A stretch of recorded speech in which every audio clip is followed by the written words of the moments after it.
Na mtazamaji, dakika 2 kabla itimie saa 1 kamili saa za Afrika Mashariki, na kukaribisha kwenye taarifa zetu jioni ya leo, ikiwa ni siku ambapo mahakama iliweza kutoa uamuzi wake ambao utangojea hadi tarehe 10 ili tuweze kujua mbivu na mbichi kuhusiana na ushuru ama kuhusiana na ule ushuru ambao ungetozwa katika makato yetu ya kila siku. Lakini hizi na habari nyingine tumekuandalia siku ya leo. Kabla tuja kutaarifu taarifa, mimi na mwenzangu Josephine huko ananisaidia katika meza ya lugha ishara. Wacha mwanzo tupate vipasho. These orders of stay shall remain in force until 10th of January 2024. Na kwenye vidokezo, wa Kenya kusubiri hadi Januari ili kujua mustakabali wa kesi inayopinga serikali kutoza wa Kenya ushuru wa ada za nyumba. Kwingineko, kamati ya kushughulikia masuala ya dharura ya mafuriko yasema kuwa zaidi ya watu 120 wameaga, huku familia 1089 zikisalia bila makao. Hata ukiongeza ushuru ngapi, bado manake wale ambao yako nani uniwezi wote, pesa itakwenda tu kwa mfuko ya watu binafsi. Kinara wa upinzani wakashifu serikali kwa kuendelea kuwatoza wa Kenya ushuru zaidi, japo gharama ya maisha inaendelea kupanda. Zaidi ya shilingi bilioni 27 za ardhi zilizonyakuliwa katika nchi nzima zimepatikana na tume ya kupambana na ufisadi EACC.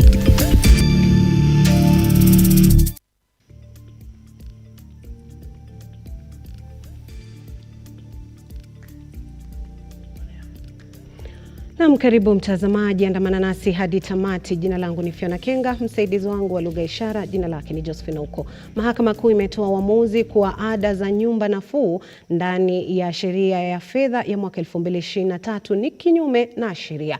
Hata hivyo, hakuna afueni kwa Wakenya, kwani wataendelea kutozwa ada hizo baada ya mahakama hiyo kukubali ombi la serikali la kuruhusu ada hiyo kuendelea kutozwa hadi serikali ikate rufaa ya uamuzi huo. Henry Tende ametuandalia taarifa hiyo kwa kina.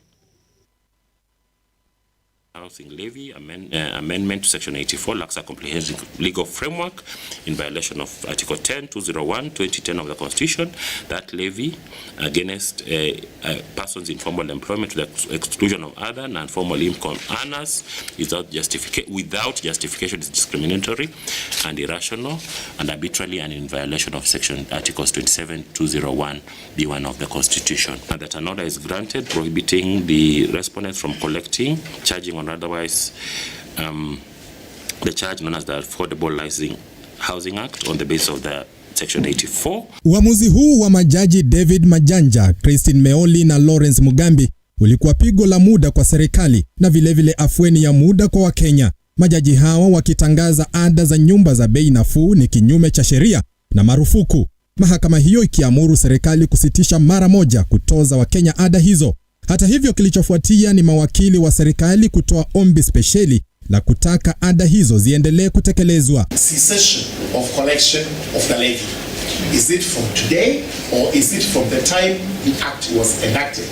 Tomorrow there will be an avalanche of Kenyans going to KRA to say, give back my money. The following day you are not given the money because there is a procedure that has to be followed. They will be in court with the contempt applications.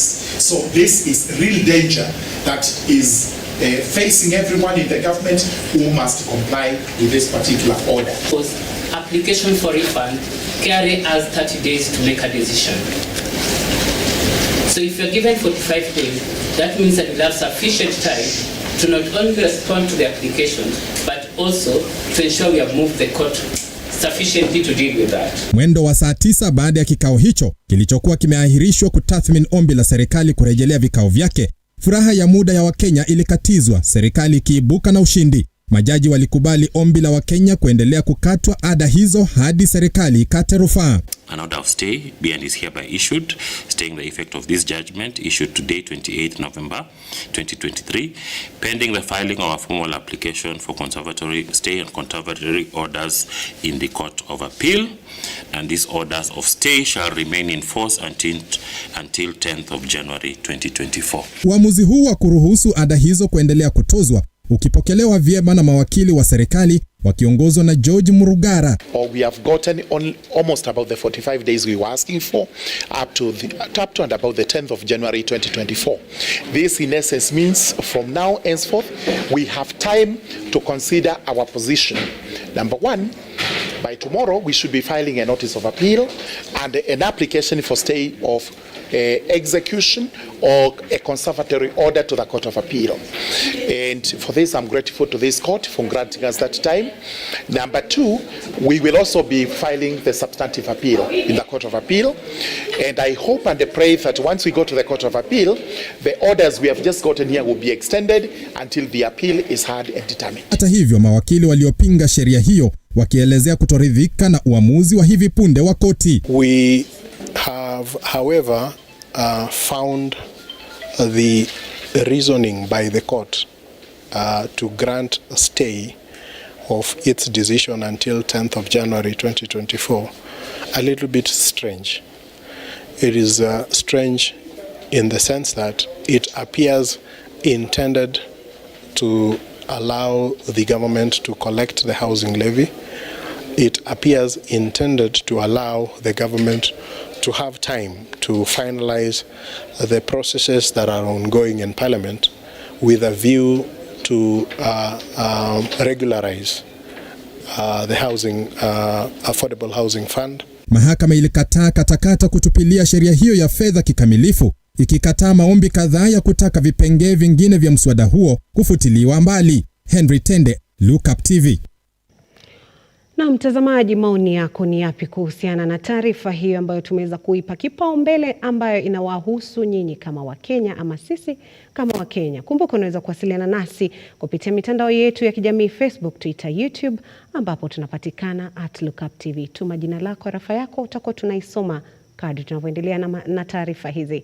Wakati huu, Naibu wa Rais Rigathi Gachagua amewakemea Wakenya wanaojipata kwenye misiba inayosababishwa na mafuriko kiholela. Gachagua anasema kuwa baadhi ya vifo ambavyo vimepatikana vinaweza kuepukika iwapo Wakenya wataacha kuvuka mito iliyojaa pomoni. Aidha, amekashifu kazi duni ya wanakandarasi kwenye barabara zilizoharibiwa na maji ya mafuriko. Athari za mafuriko ya mvua ya El Nino zimesababishwa na mipango duni kutoka kwa wanakandarasi waliopatiwa kazi za kujenga baadhi ya miundo msingi mashinani. Hii ndio kauli ya Naibu Rais Rigathi Gachagua alipokuwa akizungumza kwenye kongamano la KIP Diani, kaunti ya Kwale. This condition takes place when El Nino is causing havoc across the country. Buildings have been marooned and road networks destroyed. Lives and livelihoods have been lost, and others are at risk. This adds to the challenges of collapsing buildings across the country. Between the year 2009 and 2019, at least 87 buildings tumbled down, leaving 200 people dead and over 1,000 injured. The country lost over 2.4 billion Kenya shillings in such losses. Last year alone, 13 houses collapsed in Nairobi metropolitan region. While such unfortunate instances have been linked to rogue contractors, substandard materials, limited or no geotechnical studies, greed among other factors, the ingredient of proper planning for a safe, secure and sustainable built environment cannot be gainsaid. Rigathi ameeleza kuwa miji ndizo zimeathirika kwa asilimia kubwa kufuatia ujenzi usio na utaratibu wowote, hususan wa mabomba ya maji taka. Hata hivyo, Naibu Rais ametahadharisha Wakenya kutoenda maeneo ambayo yako kwenye orodha ya kuathiriwa na mafuriko. Out of the 87 deaths that have occurred due to El Nino, 37 of them is by drowning, not floods getting you to your house, by you going to where the floods are and daring nature. Kenyans are crossing rivers when they can see the waters are menacing. Hali kadhalika, Rigathi ameelezea kuwa serikali kuu imeendelea kutenga fedha kwa lengo la kuwezesha serikali za gatuzi kukabiliana na athari za mafuriko mashinani. Again, we have put aside 7 billion Kenya shillings from the Civil Contingency Fund to intervene in terms of supply of food, interventions in health, provision of mosquito nets, and other drugs to deal with contaminated waters. We are also supporting the Kenya Defence Forces with resources to continue providing air support by getting food and taking to areas that are not accessible. We are also giving resources to the Ministry of Roads and Transport to restore roads that have been cut off to enable supplies reach their destinations. We are enabling them to come up with temporary bridges where they have been cut off. We are also helping the Ministry of Water to deal with the dams that are likely to have a spillover that is dangerous. And we want to ask Kenyans near dams to move to safer grounds. Naam, huyo alikuwa naibu wa rais Rigathi Gachagua, na ni vizuri kutahadhari kabla ya hatari. Kinara wa upinzani Raila Odinga amekashifu serikali kwa uamuzi wake wa kuuza mashirika ya kiserikali. Aidha, Raila amekashifu serikali pia kwa kuendeleza kutoza Wakenya ushuru japo gharama ya juu ya maisha. Raila alikuwa ameandamana na kinara mwenza Kalonzo Musyoka kaunti ya Kisii. Sasa wametangaza wanataka kuuza mashirika ya serikali. Moja yao ni ile shirika ya kusafirisha mafuta, Kenya Pipeline Corporation, nataka kuuza, na National Oil Corporation. Kenya Pipeline Corporation ikienda kwa mkono ya watu binafsi, bei mafuta taenda hata mara 100 hapo. KPC is a strategic investment that should not be sold under any circumstances. Sasa ni mwaka moja bado analaumu Uhuru. Mbona wewe hujapika hata hiyo gari yako mwaka mzima? Ulikuwa unafanya nini? Si kazi imeshinda yeye. Sasa anazidi tu kutoa weko ushuru hapa, ushuru hapa, ushuru hapa. Hiyo ushuru haitafanya kazi yoyote. Hata ukiongeza ushuru ngapi, bado manake wale ambao wako nani uniwezi wote. Pesa itakwenda tu kwa mfuko ya watu binafsi. Hakuna chochote. Sasa wanataka kuanza kuuza mashirika ya serikali. Juzi niliongea juu ya mambo ya mafuta.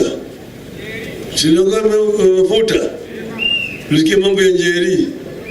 Tulisikia ati mafuta wametoa kule Arabuni na wameweka makampuni yao inaleta hapa na bei inaenda juu zaidi.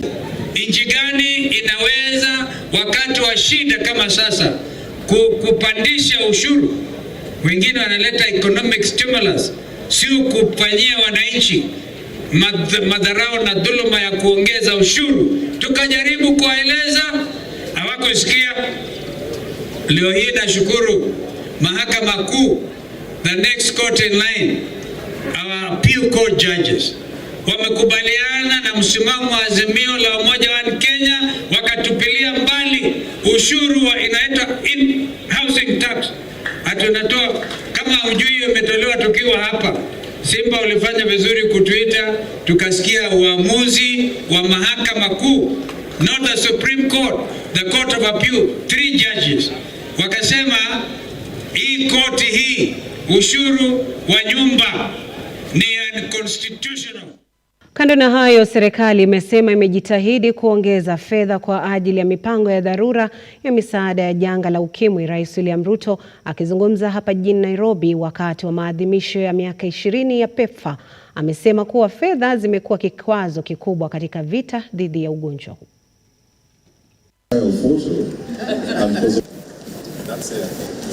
Rais RUTO amesema kuwa serikali imeongeza fedha za kukabiliana na janga la ukimwi kwa shilingi bilioni 1 kwa miaka 2 iliyopita ili kuwezesha ugavi usio na tashwishi wakati ambapo fedha za dharura zinahitajika kwa msaada. The conversation that is going to ensue shortly in Kenya is how we are going to fund our health requirements sustainably.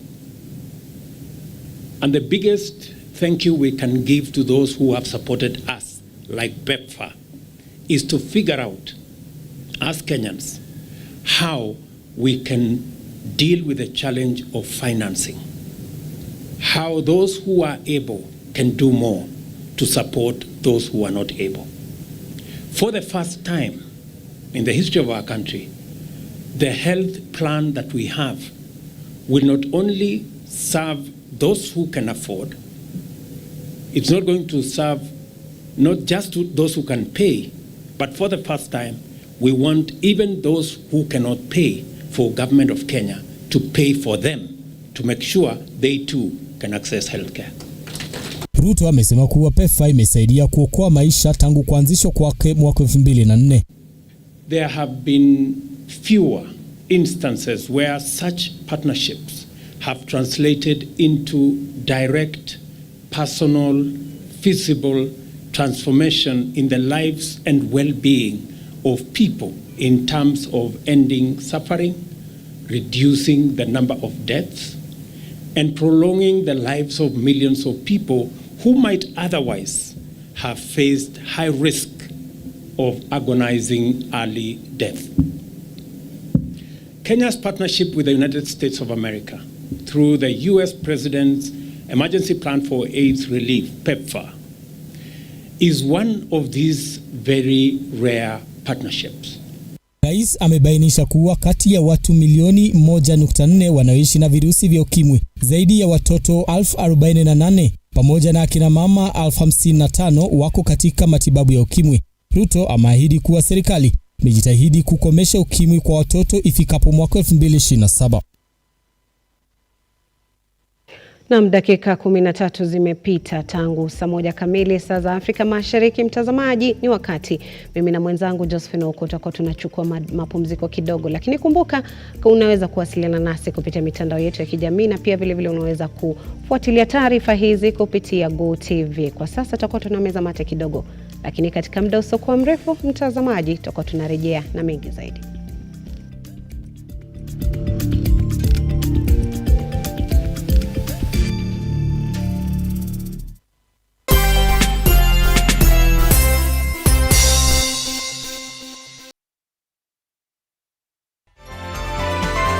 Infinity Industrial Park is one of the largest private industrial parks located along Eastern Bypass, Nairobi, which provides modern infrastructure for smooth operations for industries and business enterprises. Infinity Industrial Park offers world-class amenities and facilities with wide roads, a police station, a power substation, fire station, public transport stage, hospital, and shopping mall. In addition, Infinity Industrial Park also offers CCTV cameras, 24-hour private armed security patrol, sewer, water, fiber optic cable, and 3-phase power connection, added to public utility, canteen, and dining areas. Sail on the golden opportunity to invest in Infinity Industrial Park, fully serviced warehouses at a special price of 3,569 Kenyan shillings per square foot. For more inquiries, visit our website infinityindustrialpark.com.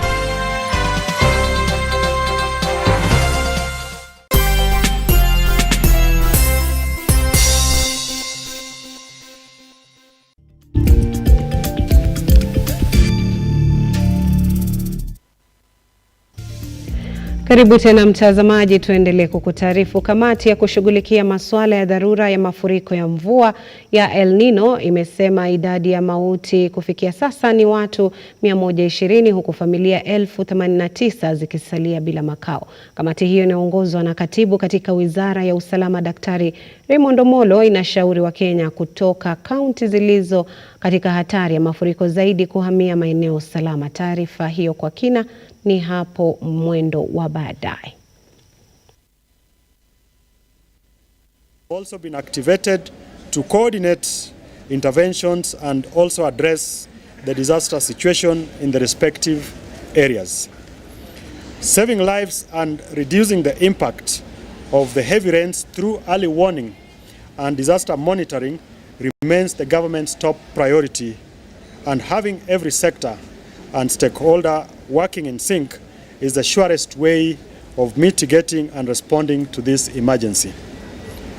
As at today, 4 counties have been identified as the worst hit, and this includes Tana River, Garissa, Wajir, and Mandera counties.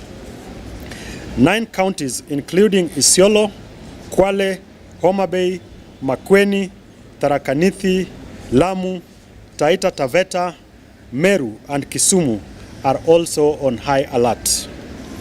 From October to date, 120 people have unfortunately died, and their families have been duly informed.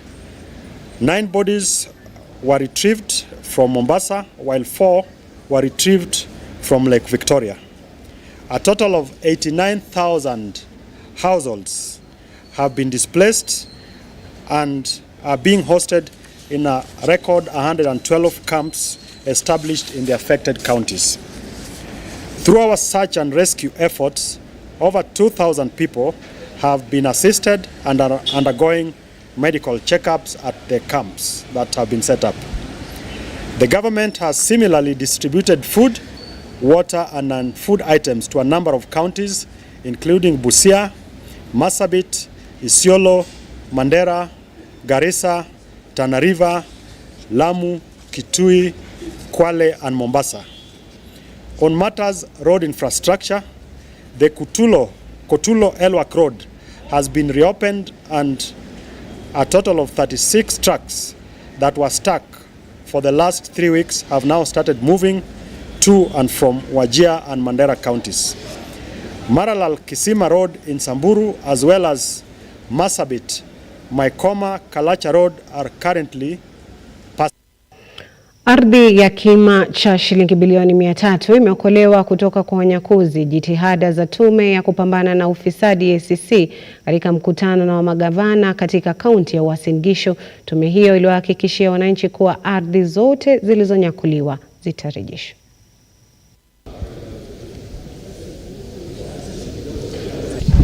Huku wakazi kutoka maeneo tofauti wakiendelea kupigania masuala ya unyakuzi wa ardhi, tume ya kupambana na ufisadi EACC imeanzisha mpango wa kurejesha ardhi hizo kwa Wakenya walionyakuliwa. Akizungumza wakati wa mkutano wa magavana huko Uasin Gishu, meneja wa kaskazini mwa bonde la Ufa Charles Rasuku alisema kuwa Uasin Gishu, Kitale na Kiambu ndizo zinazoongoza katika unyakuzi wa ardhi. Land grabbing in this country is a problem. And we have, as a commission, if you go through our websites, you can see we are in the process of trying to recover quite a bit of resources, including land and cash. And places which have got high potential naturally will also attract high grabbing.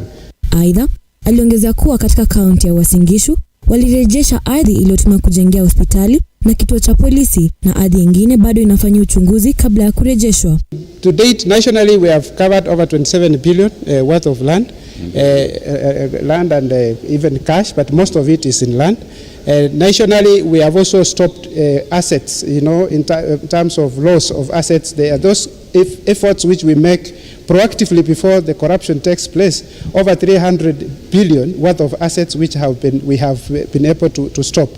Gavana wa Uasin Gishu Jonathan B alisema kuwa wizi wa ardhi umesababisha baadhi ya kaunti kutoafikia maendeleo yao tangu maeneo mengi kuporwa. Aidha, alitoa wito kwa EACC kuhakikisha ardhi zote zilizoporwa zinarudishwa kwa serikali ya kaunti. Not only in Uasin Gishu, but I think the appetite is so much in this place that you find a parcel of land having 2 or 3 titles, and you wonder which one is really genuine. And we ask ourselves that what EACC is doing now to recover assets is something very commendable, and to me, I support. Kazi wa vijiji vya Maranyona na Kawere Sakwa kusini kaunti ya Siaya umeandamana kulalamikia ongezeko la visa vya ukosefu usalama eneo hilo. Wenyeji hao wanasema japo wameripoti mara kwa mara, hakuna hatua ambayo serikali inachukua. Hasira ziliwapana. Yote hayo ni kufuatia kudhoofika kwa hali ya usalama. Licha ya ripoti kadhaa kwa maafisa wa utawala wa eneo, hatua madhubuti hazijachukuliwa. Watoto wetu, wenzetu, vijana wenzetu wako na nguvu, wanaweza fanya kazi, wapate mapato zao. Lakini hapa shida inakuja ya kwamba wanaingia kwa nyumba, wanaiba vitu zetu. Kuku, siwezi fuga kuku. Mbuzi zinaenda. Haya, kuna shida nyingine, kuna hii mambo ya pombe.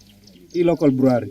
Kuna pombe yenye inapikwa hapa kwa Daudi na Kogao. Wanaenda sijui sasa hiyo ndio inaleta shida yenye inafanya wanaenda wanaiba kuku zetu, mahindi. Mtu anabeba mahindi mpaka kwa nyumba. Kirina Handa, mkazi mwingine, alizungumzia hofu inayotanda katika jamii.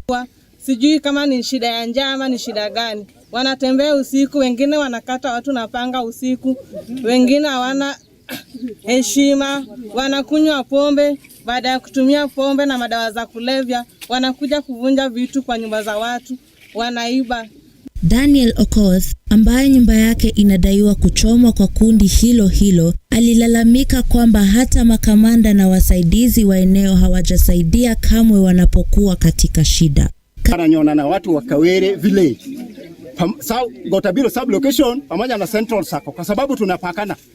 Mimi naomba Raymond Omolo achukue hii hatua. Hii ni kitu ambayo ni ya maana kabisa, na hatutaki kuchukua sheria mkono yetu. Kama si hivyo, tutachukua sheria mkono yetu, tutawaua hao hizi yote, kwa sababu wanasumbua watu hapo. Yes. Wamama hawezi kufuga kuku, wamama hawezi kufuga ng'ombe, wamama mpaka sufuria wanatoa hata jiko, wanaiba kuku, wanachinja, wanakula. Katika jaribio la kuvuta tahadhari kwa hali yao, wakazi hao walisimamisha usafiri kwenye barabara ya Migwena Wagusu. Kwa haraka, walitaka mamlaka ya usalama katika eneo hilo kuingilia kati na kushughulikia hali tete. Bridget Agola, Lookuptv. Wa kitaifa wa chama cha walimu wa Kenya inaonyesha wasiwasi kuhusiana na mashambulizi yanayoendelea Baragoi. Hii ni baada ya mauaji ya walimu wa shule za msingi kwa jina Augustine Egelan kupigwa risasi huko Baragoi. Taarifa hii na mengi katika mseto wa kaunti. Huku matukio ya ukosefu wa usalama yakiendelea eneo la Baragoi katika kaunti ya Samburu, muungano wa kitaifa cha walimu wa Kenya wameitaka serikali kuingilia kati. Hii ni baada ya Austin Egelan, mwalimu wa shule ya msingi, kupigwa risasi katika shughuli za ujambazi. Kwa njia ya security, usalama imekuwa kizungumkuti hapa. Tumeona wenzetu wakiuawa. Hata jana mwalimu wa shule ya msingi alipigwa risasi. Hivi basi, wanachama wa muungano hii wameipa serikali onyo kuwa watafanya mgomo endapo serikali haitatatua kesi hii. Mbunge wa Mumias Mashariki Peter Salasia ameagizwa na mahakama ndogo ya madai ya Kakamega kurejesha deni la shilingi 1,500 baada ya mwanabiashara Robert Luta kuwasilisha ushahidi kwa njia ya risiti ya benki ya KCB ikionyesha Salasia alipokea pesa hizo tarehe 13 Disemba mwaka wa 2022. Aidha, Salasia akanusha madai hayo akisema kuwa yeye ndiye aliyemkopesha Robert pesa hizo. Hakimu wa koti Gladys atupilia madai ya mbunge akieleza kuwa kuna upungufu wa ushahidi. Katika swala linalohusu ajira ya watoto, Mombasa, Kajiado, Kwale na Bungoma zimetajwa kama kaunti zinazoongoza kwa kesi za ajira, huku mchango mkuu ukihusishwa na umaskini na sekta ya kilimo nchini. Shirika la wafanyikazi duniani sasa linaendeleza mradi unaolenga kupunguza asilimia ya ajira ya watoto ambayo sasa hivi ipo asilimia 72. But also trying to influence the county government budgets to see how counties can put money into interventions that help communities, especially vulnerable households. Hata hivyo, Grace Banya, mwenyekiti wa shirika hili, ameipongeza kaunti ya Mombasa kwa kubuni mswada wa kuzuia ajira ya watoto. Wakazi wa kaunti ya Kirinyaga wamepata nafuu baada ya serikali ya kaunti na washikadau kuanza mchakato wa kuhalalisha umiliki wa ardhi ya takriban hekta 91.2. Gavana wa kaunti Anne Waiguru anadhibitisha kuwa zoezi hili litawapa mamia ya watoto usalama wa kuwa na hati miliki ambao kwa siku nyingi hawajaweza kufanya maendeleo katika mashamba yao kwa sababu ya kukosa hati za umiliki wa ardhi hizo. We are also undertaking the titling of land in 11 colonial villages in collaborative effort under the Kenya Informal Settlements Improvement Program. This project will provide security of tenure. Timu ya taifa chini ya umri wa miaka 18 juniors wameendeleza ubabe wao kwenye mashindano ya Sekafa ya waliozidi umri wa miaka 18 kwa kuadhibu Uganda goli 1 kwa nunge ugani Jomo Kenyatta Mamboleo ulioko katika kaunti ya Kisumu. Bao la pekee la Junior Stars limefungwa na mchezaji mahiri na machachari Aldrin Kibet katika kipindi cha kwanza. Kenya sasa itachuana na Somalia kwenye mechi yao ya mwisho ya makundi siku ya Ijumaa.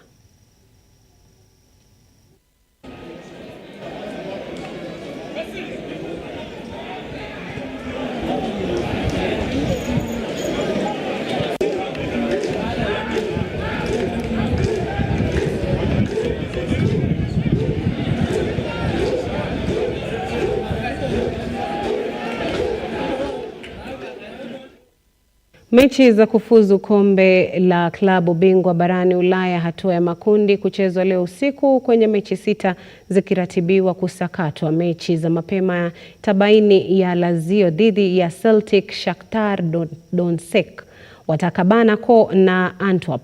Ratiba ya mechi hizo ni kama ifuatavyo.